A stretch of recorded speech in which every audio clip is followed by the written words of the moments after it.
There was a time when humanity enjoyed an uninterrupted time with God, the King of Kings, the King of Universe. They had every single dinner together.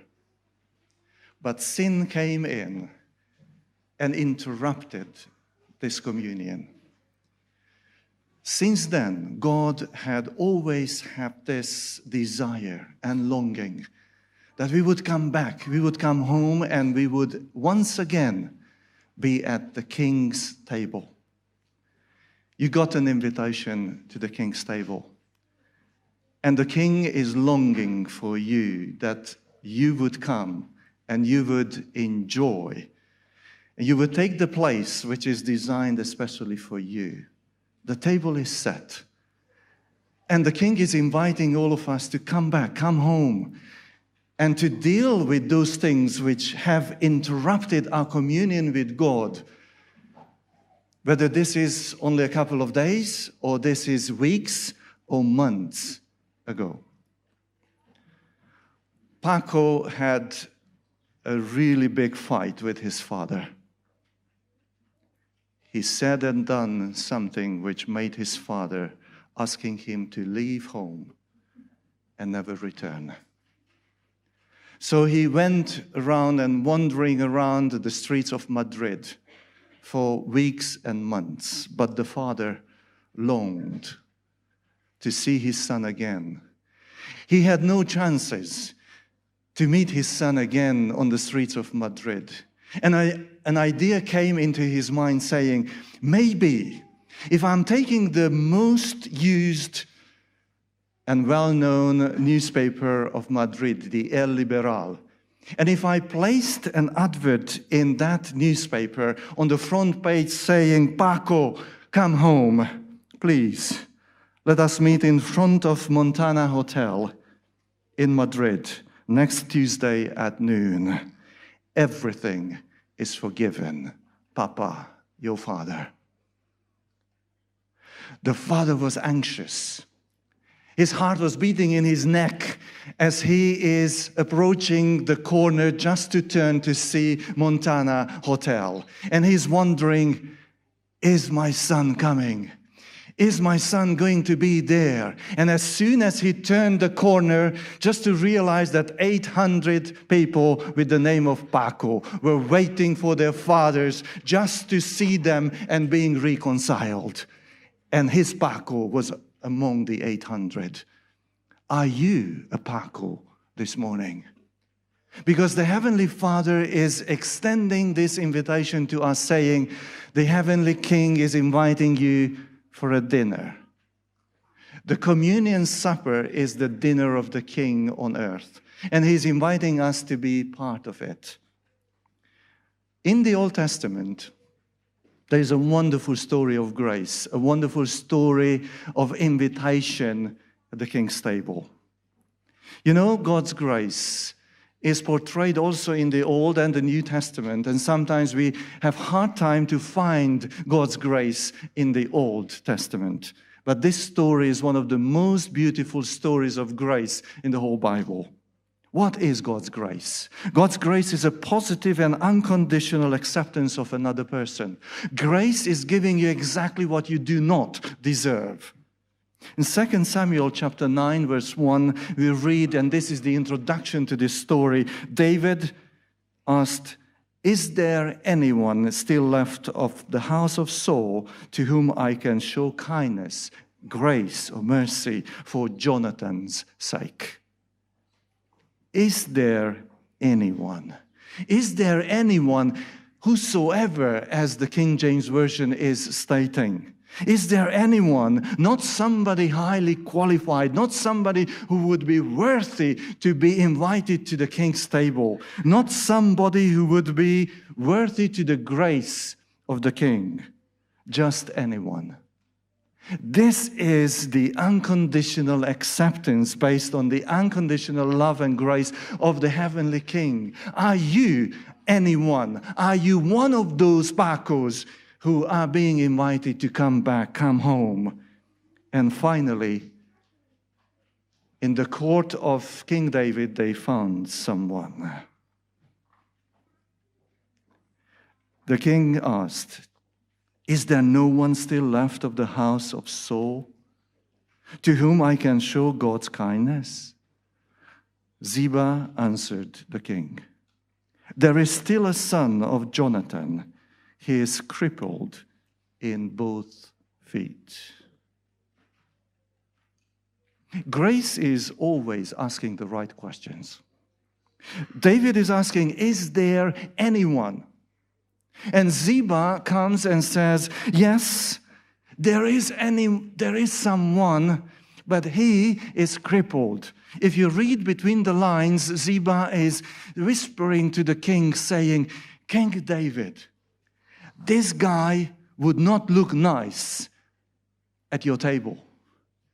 He would not look nice in this kingly court. He's a disabled, he's a lame guy. Don't even think of him." If I were David, most probably I would have asked the question, how badly crippled he is. But look at this. David is asking the question, where is he? Where are you this morning?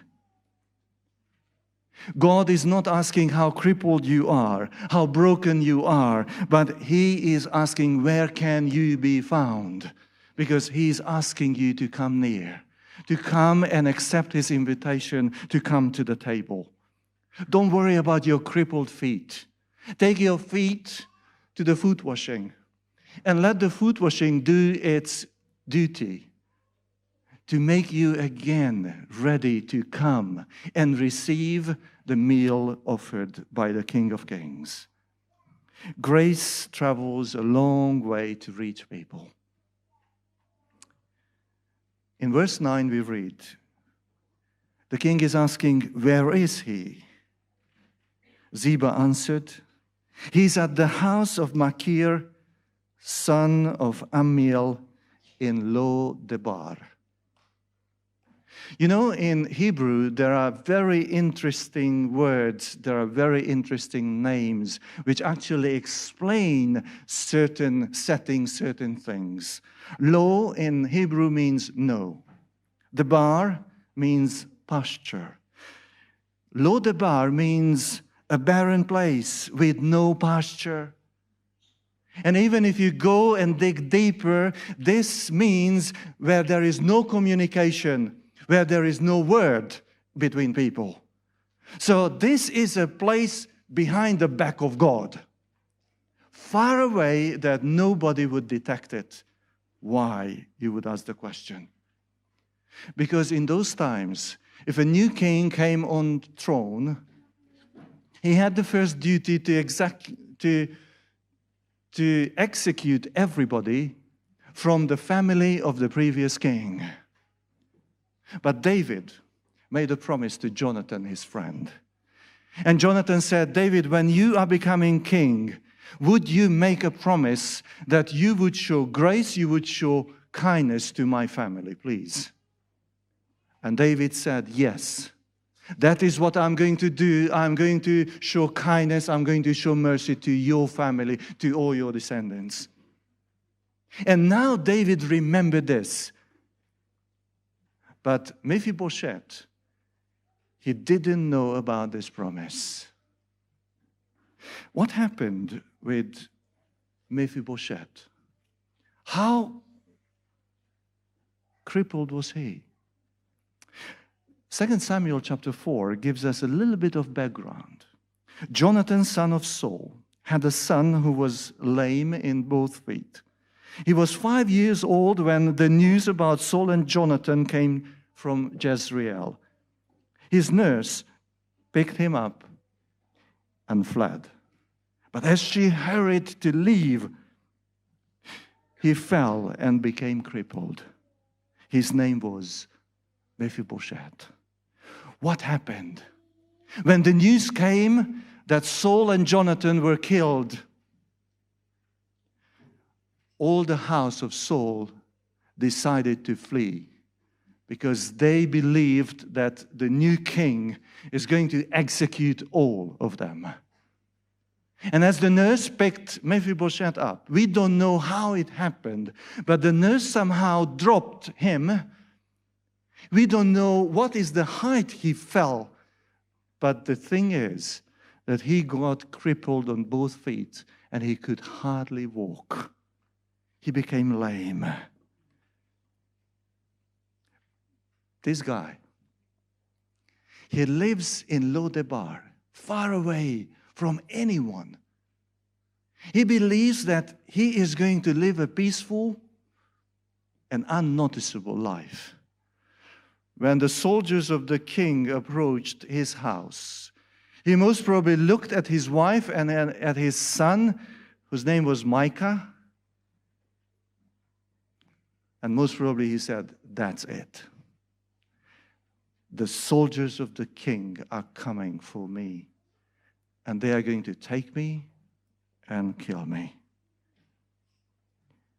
Mephibosheth was loved and valued. He had a wife, he had a son, and now he is taken to the king by the soldiers of the king. Imagine how he said goodbye to his family at that time. Most probably that goodbye was a definite goodbye, saying, "I would never come back again. You will never see my face again because the king is going to cut my head. That's it. But I want to thank you. And I want to thank God for you, for loving me, for accepting me as I am. I lived a normal and a happy life only because of God, only because of you." And he goes to meet the king. Verse 6. When Mephibosheth, son of Jonathan, the son of Saul, came to David, he bowed down to pay him honor. David said, "Mephibosheth." "Your servant," he replied. And that is a process of identification in the ancient times. There is no passport, there is no ID, there is no driving license Mephibosheth could show the king. It is by calling his name and he is responding, "Yes, this is me." The identification happens. And at that time, I can imagine how Mephibosheth drops his crutches and he falls down with his face down on the ground in front of the king, and he is expecting to be killed, to be executed right away. Dr. Karl Menninger, in his book, The Vital Balance, he talks about the negativism which is crippling us. And he says, there are people who are negative to everything. They would say no to everything right away, and they would never take a risk to change the course of their lives. And he says this: Thomas Jefferson was riding his horse with a company of officers, army officers, and they were crossing the country when they reached a swollen river. Most of his company took the lead and they crossed the river on horseback. But there was a beggar standing next to the bank of the river. And he was looking and looking and looking at the faces of people who passed by. And when Thomas Jefferson came, he motioned to him and said, "Sir, would you take me over to the next side?" And Jefferson said, "Yes." He helped him on his horseback, and he took him over to the other bank. As soon as they arrived, some of the highest officers of the army came and confronted this beggar, saying, "How did you dare asking the president to take you over this river?" And he got frightened and he said, "I didn't know he was the president. I would never dare to ask him if I knew he was the president." "But then, why did you ask him?" And he said, "You know, sir, I know only one thing. On some people's faces, there is a written answer, no. On some other faces, there is a yes answer." And he was the first guy with a yes face. That's why I asked him to take me over the river. I truly believe that when Mephibosheth looked up, he saw a yes face in David's countenance. And David said, "Don't be afraid, for I will surely show you kindness, grace, for the sake of your father Jonathan. I will restore to you all the land that belonged to your grandfather Saul, and you will always eat at my table." Imagine this. What a great news. And of course, there were times when maybe Mephibosheth knew what does it mean to be in the king's palace, eating at his table. But these are far remote memories. And now these memories are coming back because the king invited him to come to his table. It is exactly like us. We sometimes knew what does it mean to be in the presence of God. And now we get a new invitation to come back into his presence. Mephibosheth could not pay back anything to the king. He would not even try to gain his confidence. No way, because he has nothing to offer. The only thing he offers is himself. Think of our past too. What do we deserve? The wages of sin are death. What we deserve is dying. What we get is an invitation to the king's table saying, "I value you. Despite of all your sins, you are mine with your crutches and with your crippleness as well." God restores everything he had created in Adam, and he would like us to come back to his table.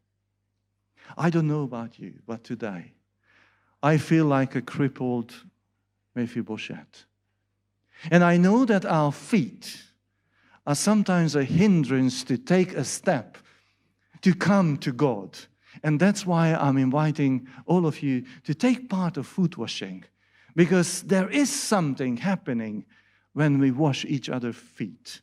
It's not only that we humble ourselves, but there is something produced in our soul, in our heart, saying, "I want to come back. I want to be that Paco. I want to be again at my father's, at the king's table."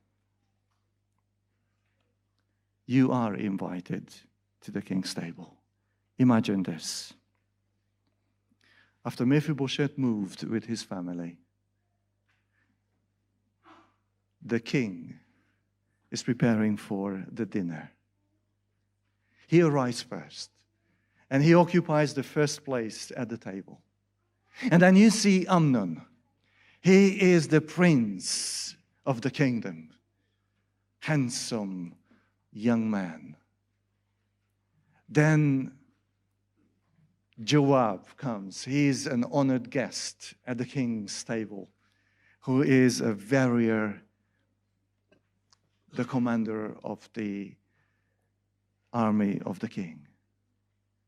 Then Tamar is coming, beautiful girl, a princess you cannot describe. Then Absalom comes. Talk about being handsome.